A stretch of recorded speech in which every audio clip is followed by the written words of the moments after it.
Selamat pagi, perkenalkan saya Rafael Sikelmanik, saya dari kelas 2D program studi akuntansi perpajakan. Baik, saya di sini akan menjelaskan materi yang telah saya catat dan saya buat ke PPT mengenai ekspor tempe. Baik, kita ke slide pertama yaitu ekspor tempe. Tempe kedelai fermentasi. Tujuan saya mengambil ekspor tempe yaitu saya ingin memperkenalkan tempe sebagai makanan khas Indonesia yang sehat dan ramah lingkungan ke pasar luar negeri. Selain itu juga, saya ingin membuka peluang pasar baru bagi produsen tempe lokal, menaikkan daya saing UMKM, dan memberikan kontribusi terhadap ekspor produk olahan pangan Indonesia. Baik, untuk slide selanjutnya yaitu karakteristik tempe. Tempe atau tempe.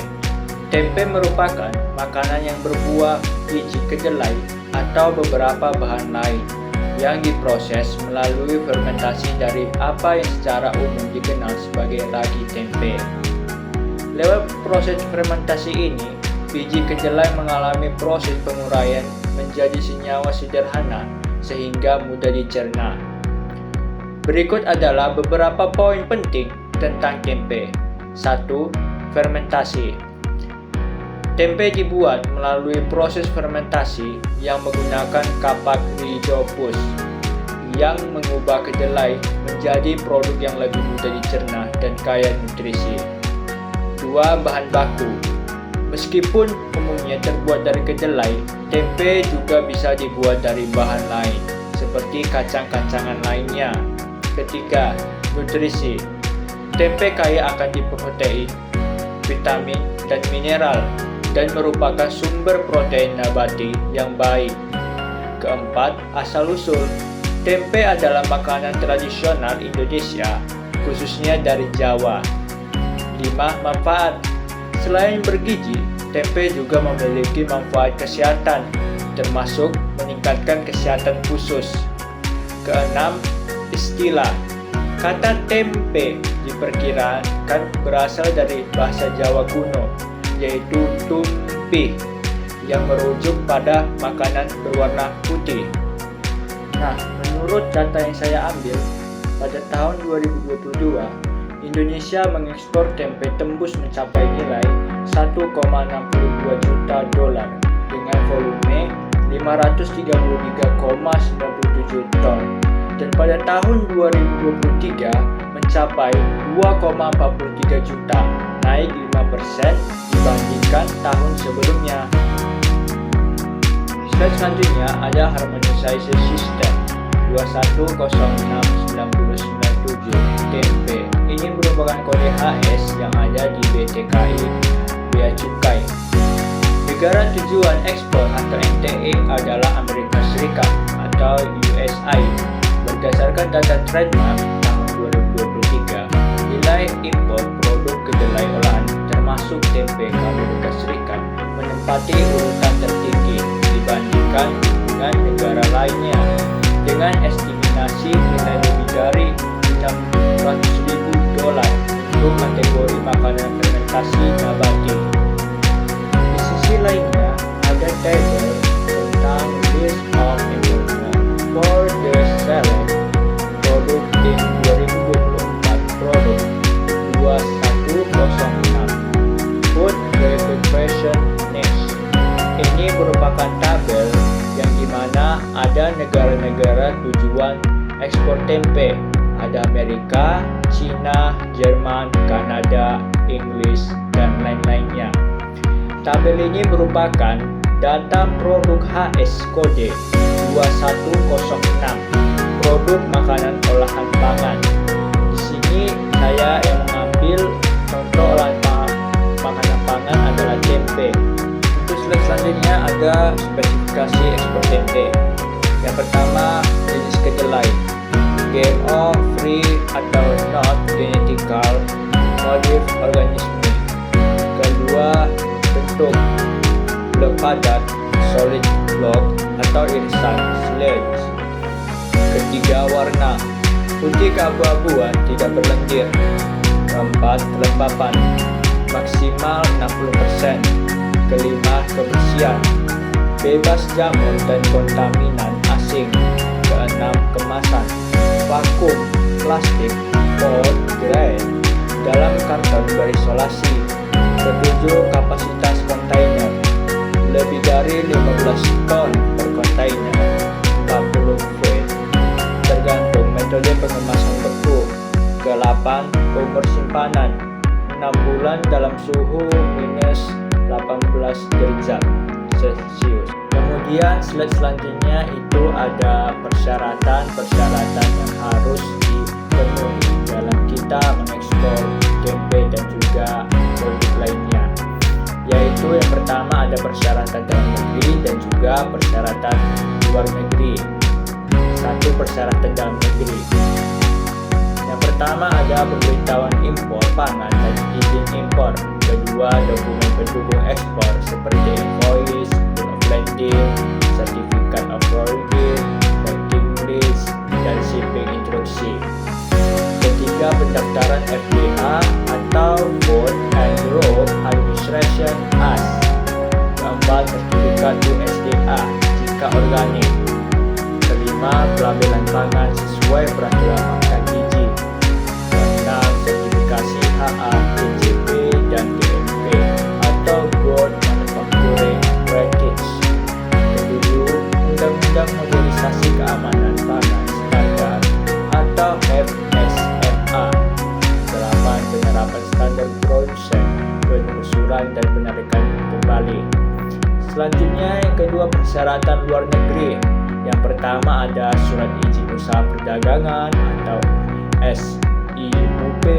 Kedua, nomor induk berusaha atau NIB. Ketiga, sertifikat produksi pangan industri rumah tangga atau SPIRT atau BPOM jika skala besar. Keempat, sertifikat halal MUI. Kelima, sertifikat phytosanitary atau beban bahan beku jika diminta. Keenam, sertifikat analisis dari laboratorium. Ketujuh, sertifikat fumigasi atau jika pengemasan dalam karton atau pelet kayu. Ke-8, dokumen ekspor seperti PEB, invoice, dan packing list. Selanjutnya ada promosi ekspor dan negosiasi. Promosi ekspor, website www.global.com, alibaba.com, go.com, pameran produk makanan internasional seperti SIAL, ARUGA, dan Fast Food Show. Sosial media dan digital marketing, kerjasama dengan distributor, e-commerce.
Dan untuk keuntungan dalam menggunakan metode pembayaran letter of credit ini, yaitu jaminan pembayaran dari bank Anda aman karena transaksi berbasis dokumen.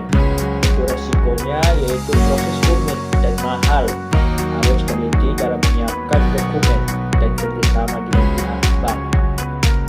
Untuk slide selanjutnya di sini ada korespondensi ekspor. Di sini ada beberapa surat yang diperlukan dalam kita melakukan ekspor impor barang ke luar maupun dalam negeri. Yang pertama ada surat pengantar. Nah, surat pengantar ini atau introduction letter adalah surat resmi yang digunakan dalam eksportir untuk perkenalkan perusahaan produknya dan tujuan korespondensi kepada calon importir ke luar negeri. Introduction letter atau surat pengantar bisikannya merupakan komunikasi awal sebelum penawaran harga, kontrak dagang, atau pengajuan letter of credit. Untuk tujuan surat pengantar, yang pertama itu satu memperkenalkan perusahaan eksportir, kedua memberi informasi awal tentang produk yang ditawarkan, ketiga membangun hubungan bisnis awal dengan calon mitra, keempat dan calon pembeli untuk berdiskusi lebih lanjut atau meminta katalog, kelima menunjukkan keseriusan dan profesionalitas ekspor. Isi pokok dalam surat pengantar ada pertama kepala surat, kedua tanggal dan tujuan surat, ketiga paragraf kedua, keempat profil perusahaan singkat, kelima deskripsi produk, keenam ajakan komunikasi, ketujuh penutup.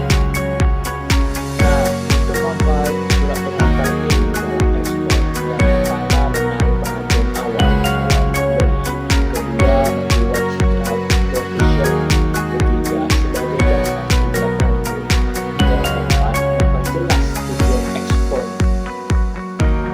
Kemudian yang kedua yaitu offering letter atau surat penawaran. Offering letter atau surat penawaran adalah surat resmi dari eksportir kepada calon pembeli importir yang berisi penawaran produk secara detail, harga, kuantitas, syarat pengiriman, dan metode pembayaran.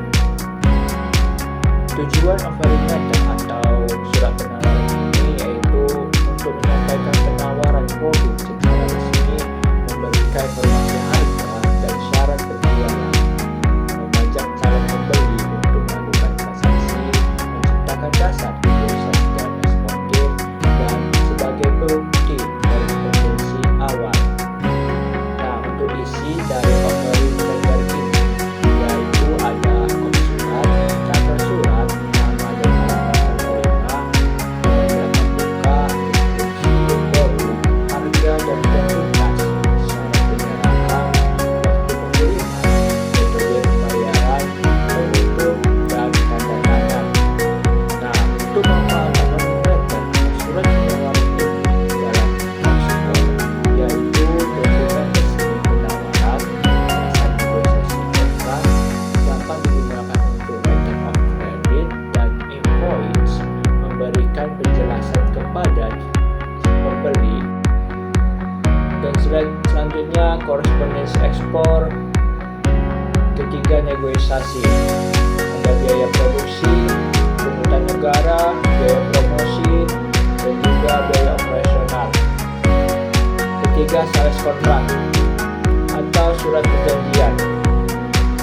Sales kontrak atau surat perjanjian adalah perjanjian tertulis antara eksportir dan importir yang memuat hak dan kewajiban kedua belah pihak dalam suatu transaksi ekspor impor. Tujuan sales kontrak atau surat perjanjian ini yang pertama menetapkan kesepakatan resmi antara penjual dan pembeli, kedua memberi perlindungan hukum jika terjadi sengketa, ketiga menghindari kesalahpahaman, keempat sebagai syarat pembuka letter of credit, kelima menjadi acuan dalam pembuatan dokumen ekspor. Nah, untuk isi pokok yang terdapat dalam surat perjanjian ini ada